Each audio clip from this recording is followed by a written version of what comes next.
Hey everyone, Tony here. Hope you're doing well. It's Tuesday, February 6th, and I've got some amazing news. Some of you may have heard of this already, and maybe you watched the hearing this morning of the U.S. Senate banking hearing talking about cryptocurrency regulation.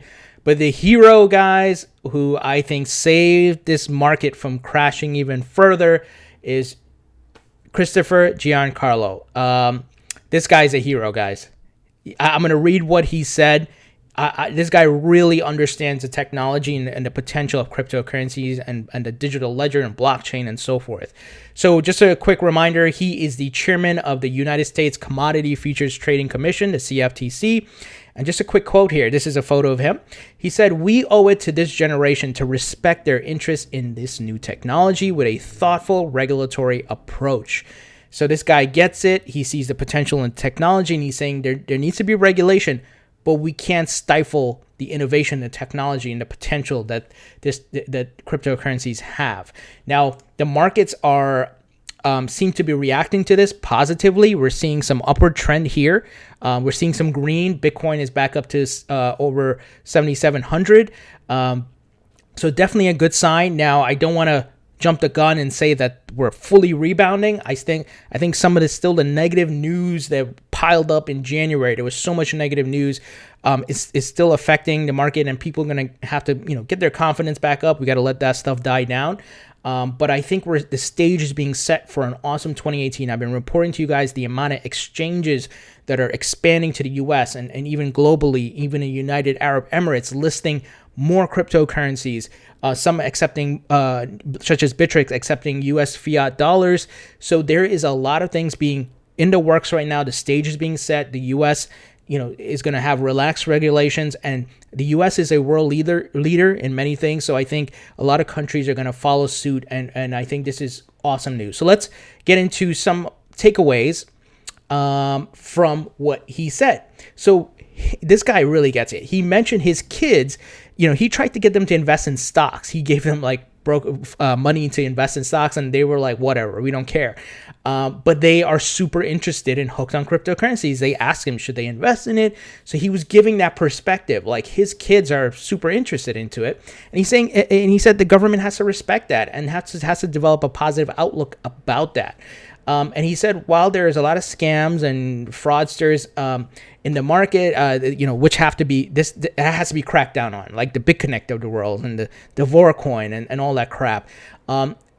The general market must be allowed to develop. So we can't stifle innovation and technology in an effort to wipe out the scams and the frauds, right? So a working group of the SEC, FINCEN, and CFTC, sorry about that, and other group members are working to identify scams in the market. So I'm all for that, because I don't want people to get scammed and lose their money and then they lose confidence in the market, right? And also, like I've been saying, there are big money on the sidelines waiting to come into this market, but they won't touch it unless there's regulation and protection for themselves. So I think this is, once again, all working together for the good of the market and the long-term growth. So that's why I'm holding on to all my cryptos. I'm not selling anything. I'm telling you guys, 2018 is going to be huge.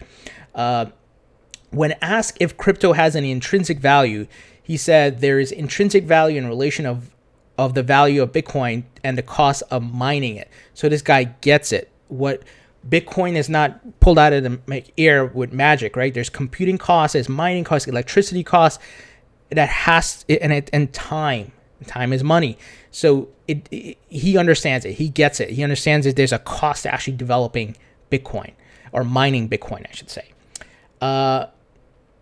He mentioned the price of Bitcoin is just one publicly traded company like McDonald's. So I guess he was trying to make the analogy so these folks can understand it is, while it's not like a traditional company where you have stocks, there are similar principles. You can make the analogy, right? Like we're investing in Bitcoin and we can reap the rewards by selling it. And just like you would buy a stock low, sell it high, whatever, right? There's similarities there.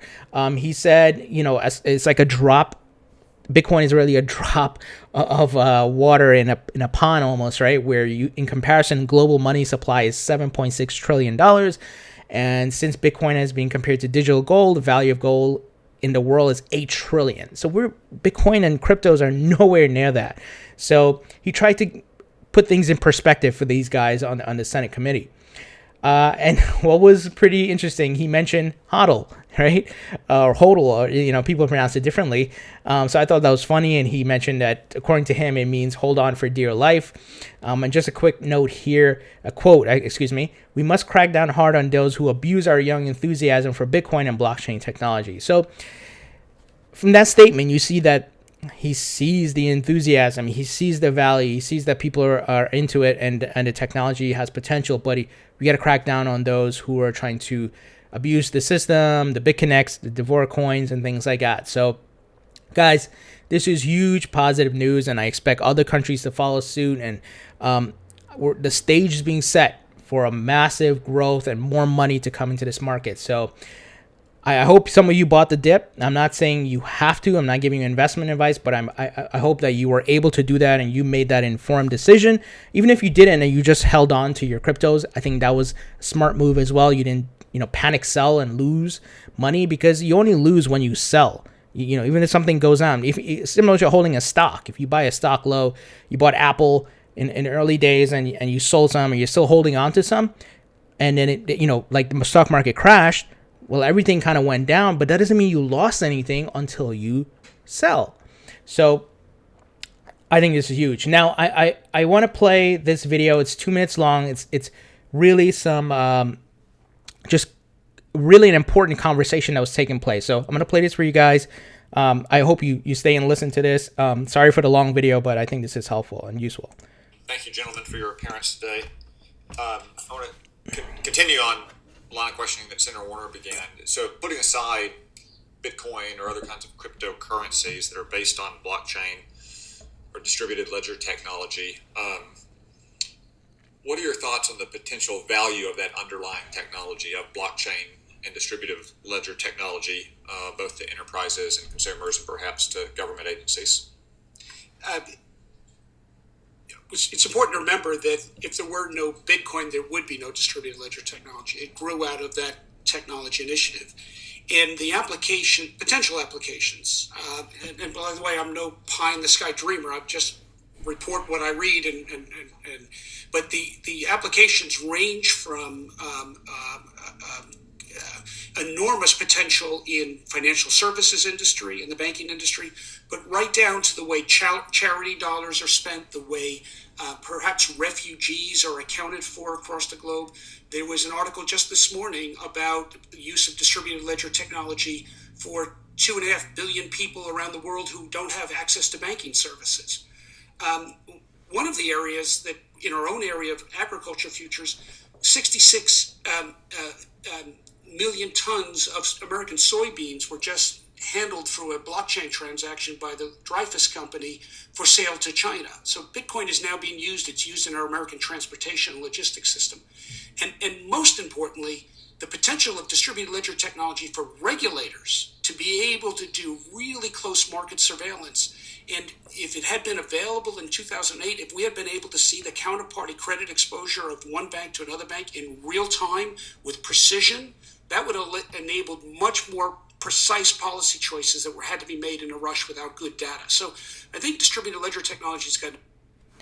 Guys, I hope you didn't miss that.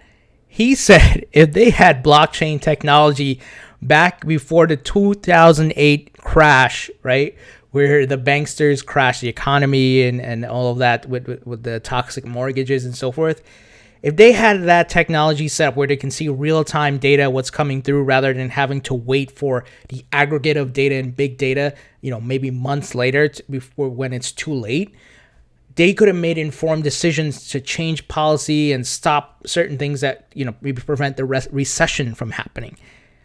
That is huge. That is huge. There's really some awesome nuggets here and things that he's saying, some awesome points that he's making. An enormous potential. Now, how it will be realized, when it will be realized, what are the other challenges in it, those we can't say, but the potential seems extraordinary. Thank you. Mr. Clayton? I agree that the potential seems very significant. And just look around anywhere in our economy where verification and record keeping has cost, that is potentially reduced is an opportunity for this technology. That's just one of them, and I hope people pursue it vigorously. So there you have it, guys. I just thought it was really an important takeaway there, what he said. So what do you guys think about this news? I'm happy about it.